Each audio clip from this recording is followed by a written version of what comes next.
Good evening and welcome to another edition of The Tube. I'm Danny Swibel. We have lots of business to attend to, so let's do it. The Democratic debate tonight brings CNN and Facebook tech together. Details on the Trans-Pacific Partnership have leaked, and it's pretty bad. Social media hit Snapchat is dropping its ambitions for original content. A new Israeli fashion startup will change your entire wardrobe for free. King Bach finds biggest star gets his own TV sitcom on Fox, and more, so don't go anywhere. And CNN will air the first U.S. Democratic debate on Tuesday, tonight, and the network hopes to make it a real technology breakthrough event. 2 weeks ago, we learned that CNN will broadcast the debate live in virtual reality, where viewers will be able to reach and feel Bernie Sanders' dreamy hair. Now, CNN announced a promising cooperation with Facebook. The companies will work together in real time, with CNN measuring viewers' reaction to the biggest moments using Facebook and incorporating that data both during and after the debate.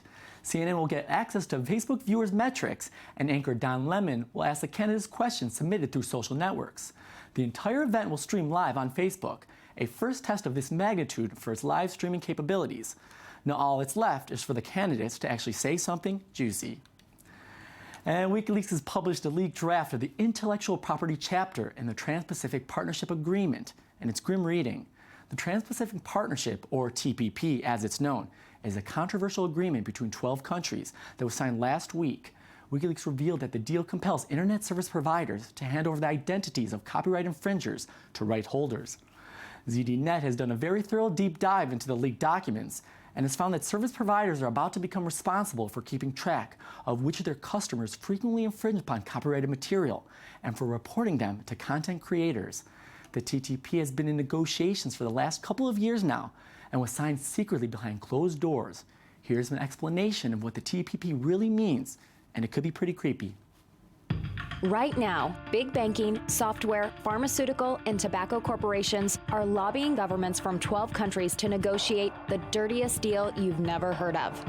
There's a reason you haven't heard of the TPP, or Trans-Pacific Partnership. There are some major corporations and government officials that don't want you to know what's in the deal. For one, our food safety standards, environmental protections, and local labor laws could all be threatened under the TPP. We could all be forced to pay significantly more for the medicines we need, and you could be fined or even sent to jail for downloading copyrighted content on the internet. How will they know if you do it? Because your internet service providers could be required to watch your online activity. But that's not even the scariest part. The TPP gives corporations the power to sue our government in secret foreign tribunals over any law or regulation they claim affects their expected future profits. And the internet gave birth to the sharing economy, with people trading information in order to share services and commodities. But what if you could use this concept to constantly refresh your wardrobe? Trench, a fashion economy platform, is a new Israeli startup which focuses on a problem many women experience every day. They have lots of clothes, but still can't find anything to wear. Me too. The idea behind Trench is to help women share their wardrobe and get new items in return. They're used to get designated currency, referring as diamonds, for trading clothes with other users. So there's always something to do with that old expensive dress you never wear. The startup in its very early stages just raised $500,000. So let's hear their pitch before we'll go shopping with Trench's CEO. Wouldn't it be amazing if you could get new stuff all the time? Welcome to Trench. Trench is a social network for girls, and it's all about fashion. In Trench, you can access the private wardrobes of girls whose style you love, inspire, get inspired, and get real fashion items as well. So how does it work? Upload to the Trench website the items you want to trade. Then, set the price. In Trench, you don't use money. The currency is virtual diamonds. Sell the items you're not wearing anymore and use the diamonds you get to shop for new ones. This way, you could always upgrade your closet for free. Choose the girls you want to follow and enter their personal wardrobes. Get the stuff you love and meet fashionable girls who share your style and taste. You'd be amazed at how many friends you'll make.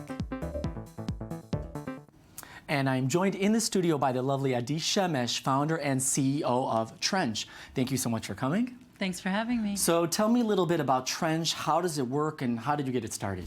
Well, basically, one day I stood in front of my closet, complained again that I have nothing to wear, and then for the first time in my life decided not to feel bad about it, but to actually understand that this is my need. We live in an era where we just want to keep upgrading our stuff. It's not enough that it looks good. You just want it to just reinvent yourself all the time, and just treated the problem as a different one, which is basically that we want to do this, and the fashion industry currently is very uneconomical for us, and we need to find an economical way to do it.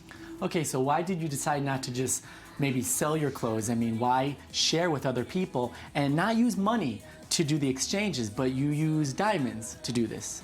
Well, that was a big question when I started, because it was one of the solutions, of course, that we thought about, but it wouldn't solve the problem. What we wanted to achieve is basically to allow you, with the same amount of money that you spend, to get a lot more. In order to do that, if you have this diamonds, which is a fashion currency dedicated for fashion, you can basically use the stuff that you're not wearing in order to get new stuff. So it's always about upgrading and upgrading, which of course, if you resell it again, a lot of the value that you spend is getting lost. So you feel with this current way of going about things that it'll keep the value up and you'll get really good things in exchange rather than just with money. It changes completely the way that you think of clothing. It suddenly becomes like a liquid. It's it flows in, flows out, and it's very easy to let go because you always get stuff that you'd rather have instead. I got you. See, I'm a bit of a clothes nostalgist. I have certain shirts, like a vintage 70s shirt, I don't want to get rid of because I know it's worth something, but I know nobody will actually buy it with money. So are you perhaps thinking about doing something like this for men? Well, that's a question we get a lot. And of course, we are thinking about doing it for men. Currently, we started with women just because we saw the need was huge and just our community just grew to be mostly made of women. But in the future, for sure. And so this phenomena of everybody sharing things, I mean, do you feel this is kind of new to the world? Is this like a new age of sharing? Or is this something we've always wanted, we just haven't had until now? Well, it depends. Like, a lot of research shows that millennials prefer accessibility over ownership. So, like, I would like to drive a black Ferrari to a certain event. I don't need it stuck in my garage. My interpretation of that is that basically we came to a point where we have a lot of everything. And everything that we have is a lot less special for us just because we have so much of it. So this abundance is really about, like, it got us to a point where we really don't need to possess things. We just want to be able to use them. Okay, very nice. So you're not originally from the tech world, correct? Correct. This is not your background at all. So how did you get into this world and realize that, you know what, I could put something out there as a person who doesn't maybe even understand how it all works? First, it's from a very personal point of view. I just really wanted to create something. I was never an artist. I always had an urge to create, to bring something new to the world, to make it a bit more interesting for people, give something that would leave impact. So that's what brought me into this world. My background is economy. I used to work at the Central Bank of Israel. I was research assistant to the head of the monetary department. So that's a little bit of background with the currency. And I also used to do management consultants, strategic one. Okay, so you know about how it works maybe with the value of what these diamonds really hold. So, for example, let's say if you did have it for men and I saw like a really cool shirt, how many diamonds perhaps would it cost? I mean, let's say if it's a cool shirt, it would be maybe $30. How would that translate exactly? How does somebody price things in diamonds? That's the beauty of it, that the diamonds and the way Trench is built changed it completely. So usually if you'd price it regarding quality and brand, then on Trench, you'd also price it based on how nostalgic it is for you. Maybe it's a shirt you really, really love, so you'll price it by a lot, and you don't mind if people won't sell it for that amount. But also the girls, the users, became brands. So one girl can sell something at 8 diamonds, and another girl can sell it for like 15 just because it belongs to her, and girls love her closet. See, this is very nice. This is why I would like a version for men, because I one time found a nice, cool, like vintage jacket at a thrift shop for $20. People would come up to me, they're like, "Oh, where'd you get that jacket?" I wouldn't tell them, but it's at a thrift shop, you know. So yeah, I would like to maybe perhaps make my own kind of channel, if you will, like, or my own page. Is that how it works? Like everybody has their own page, and you just go shopping. They have their own wardrobe, yeah. Oh, it's very exciting. So you have your own wardrobe, and basically, you know, thrift shop. That's the funnest place to say I got it from, because then when you say to someone I got the jacket from a thrift shop, it's like, oh, I'm telling you, but you still can't get it. Yes. So wait, So what for about next this? time. What about this pilot? You're finishing a pilot for the platform. Yes, what we did you are. learn in the pilot? I'm curious about that. Okay, so we ran the pilot here in Tel Aviv. We wanted to run a very small one for 100 girls. It grew just word to mouth to 1,000. That's like, we limited right now. We still have a big line, and we are working on getting more people into the platform. Basically, what we learned is that it doesn't just... The Trench girls, they describe the way what Trench does to their lives is shopping without opening your wallet, which is perfect. It's exactly what I wanted to get from that. It also changed the way they consume fashion outside, because now when they go to a store, they no longer buy one item. Every dress, shirt that you get becomes a chain of future items.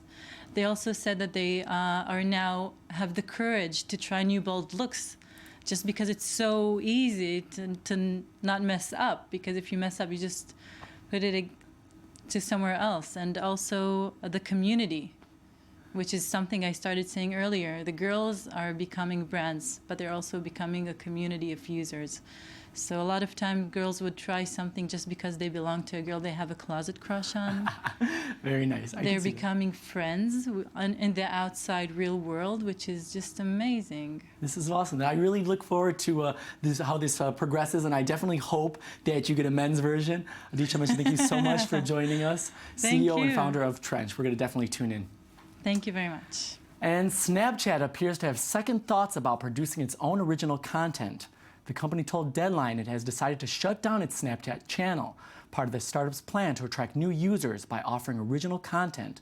With the closure, a handful of recent high-profile hires brought to the project will be departing. Among those reportedly leaving are the company's Marcus Wiley, the former co-head of the company development at Fox Broadcasting, which was hired just this March. The closure is a setback for Snapchat's ambitions to become a major media provider. Oh well, I guess just back to sending nude pics instead. There we go. And on the other side of the tech world, far away from Snapchat, there's a big telecom giant called Verizon, and it's desperately trying to enter the content market. And indeed, last week, they launched a new app called Go90. The app is free, supported by ads rather than paid subscriptions. Anyone in the US, regardless of their wireless carrier, can use it on their smartphones or tablets. Go90 will play a mixture of traditional TV, live programming like the NFL or college football games, and shorter clips commonly associated with sites like YouTube. The company refers to it as a social entertainment. So now Verizon are trying to become cool and sexy for millennials. They even made a parody of 90s songs to promote their service. Yes, now millennials will now love this for sure.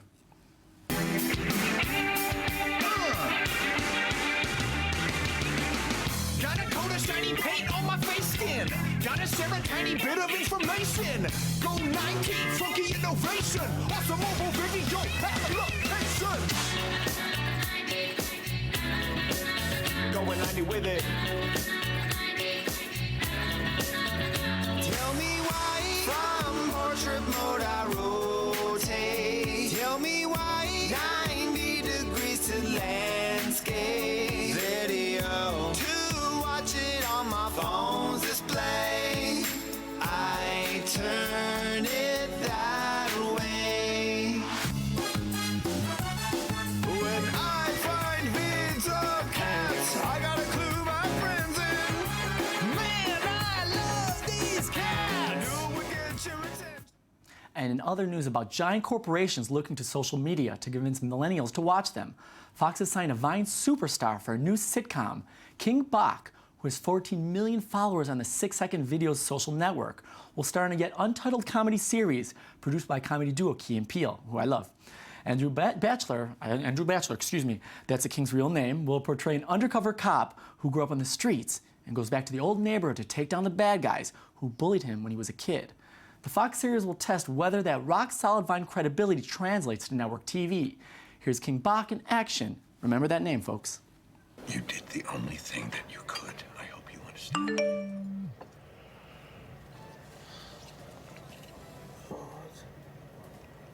What are you doing? What? thoughts? What our next move might Oh, it was just a text message. And you answered it be. Next move. during our show? I don't see what's the big deal. We're watching Breaking Bad. That's the big deal. It was a text message. I understand, but not during our show. I answered the text and I went right back into it. And now you're missing a key element to the plot of the story. No, I'm not. I saw everything. Heisenberg did the deal. Jesse followed suit. It's the same plot every episode. No, it's not. There's more depth to it. I think the show is overrated. We get it.